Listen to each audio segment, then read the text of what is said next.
दोस्तों, मोनालिसा की इस तस्वीर को कभी न कभी आपने भी ज़रूर देखा होगा। इस तस्वीर को लियोनार्डो दा विंची ने आज से करीबन 500 साल पहले बनाया था। मोनालिसा की इस तस्वीर को बनाने में दा विंची को 15 साल लग गए थे। आज हम आपको मोनालिसा की इस पेंटिंग के बारे में बताएंगे कि ये इतनी ज़्यादा क्यों फेमस है और इससे जुड़े कुछ 13 रहस्यमयी बातें। नंबर 13, लियोनार्डो दा विंची को सबसे ज़्यादा समय मोनालिसा के होठ बनाने में लगा था। मोनालिसा के होठ बनाने में दा विंची ने 12 साल लगा दिए थे। नंबर 12, मोनालिसा के बारे में जो सबसे रहस्यमय बात है और जो बात आर्टिस्ट और हिस्टोरियन को सबसे ज़्यादा सोचने पर मजबूर कर देती है, वह है मोनालिसा की रहस्यमय मुस्कान, जो अलग अलग एंगल से देखने पर अलग अलग दिखती है, मतलब बदलती रहती है। पहले यह तस्वीर मुस्कुराते हुए दिखाई देती है, फिर यह मुस्कान फीकी पड़ जाती है और फिर गायब हो जाती है। एक रिसर्च से यह पता चला है कि जिस औरत को विंची ने इस पेंटिंग में बनाया है, वह अपने अंदर कुछ राज छुपाए हुए है, इसलिए मोनालिसा की मुस्कान इतनी रहस्यमयी है। नंबर 11, कुछ साल पहले एक डॉक्टर ने यह कहकर सबको हैरानी में डाल दिया कि मोनालिसा की इस रहस्यमयी मुस्कान का राज है उसकी ऊपरी 2 दांतों का टूटा होना, और यही वजह है कि उसका ऊपरी होठ थोड़ा दबा हुआ है। सन 2000 में होवर्ट ने एक न्यूरो साइंटिस्ट डॉक्टर मार्गरेट ने बताया कि मोनालिसा की मुस्कान नहीं बदलती, बल्कि इंसान का माइंडसेट बदलता है। मतलब यह आपके दिमाग का खेल है। जैसा आप मोनालिसा की पेंटिंग को देखना चाहते हो, वैसा ही वह आपको दिखेगा।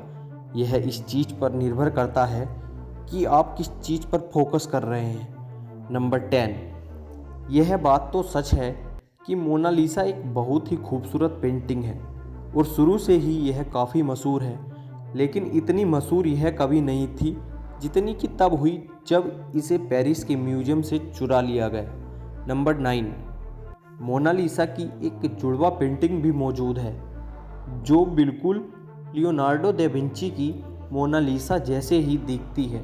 कहा जाता है कि दूसरे पेंटिंग को दा विंची के समय में ही उनके एक स्टूडेंट फ्रांसेस्को मेइजी ने बनाया था।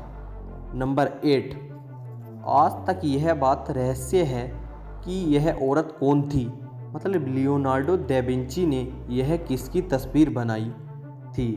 ज़्यादातर लोगों का यह कहना है कि इस तस्वीर में जो औरत है वह लीसा घेरादीनी की है, जो कि फ्लोरेंस की एक इटालियन औरत थी।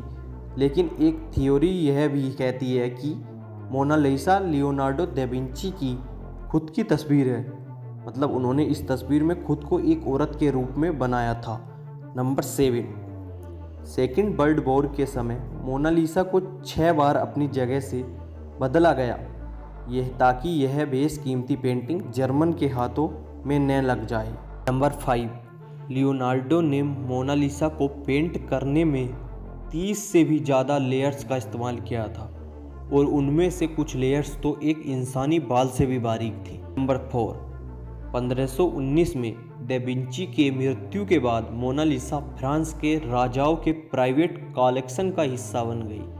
फ्रेंच रेवोल्यूशन के बाद मोनालिसा को पेरिस के लावरे म्यूजियम में रख दिया गया। यह पेंटिंग नेपोलियन को इतनी पसंद आई थी कि कुछ समय के लिए उन्होंने इसे अपने बेडरूम में लगवा लिया था। नंबर 3, मोनालिसा पेंटिंग की साइज 30 बाय 20 इंचेस का है और इनका वजन 8 किलोग्राम है। 2, मोनालिसा के फैन दुनिया भर में हैं। इस पेंटिंग पर बहुत से पोएम्स भी लिखे जा चुके हैं और गाने भी बन चुके हैं। जब से इसे पेरिस के लावरे म्यूजियम में रखा गया है, तब से इसे वहाँ लव लेटर्स मिलते हैं, चाहने वालों के तरफ से फूल मिलते हैं। नंबर 1, इस पेंटिंग को लेकर यह भी बताया जाता है कि मोनालिसा की पेंटिंग में एक एलियन छुपा है। यह बात कितनी सच है और कितनी झूठ, इसका तो पता नहीं चल पाया है, मगर जब हम मोनालिसा की 2 पेंटिंग लेते हैं और दोनों का मुंह बाईं और दाईं तरफ करके मिलाते हैं, तो एक बीच में एक एलियन जैसी आकृति बन जाती है। आखिर में एक और बात बताना चाहता हूँ जिससे मुझे उम्मीद है कि आप मेरी बात को समझ पाएंगे। पेरिस का ये लूव म्यूजियम दुनिया का सबसे बड़ा आर्ट म्यूजियम है। इसमें 35,000 हिस्टोरिक ऑब्जेक्ट्स रखे हैं, लेकिन ज़्यादातर लोग सिर्फ मोनालिसा को देखने आते हैं। क्या आपको वीडियो पसंद आई तो हमारे चैनल को सब्सक्राइब करना मत भूलिएगा।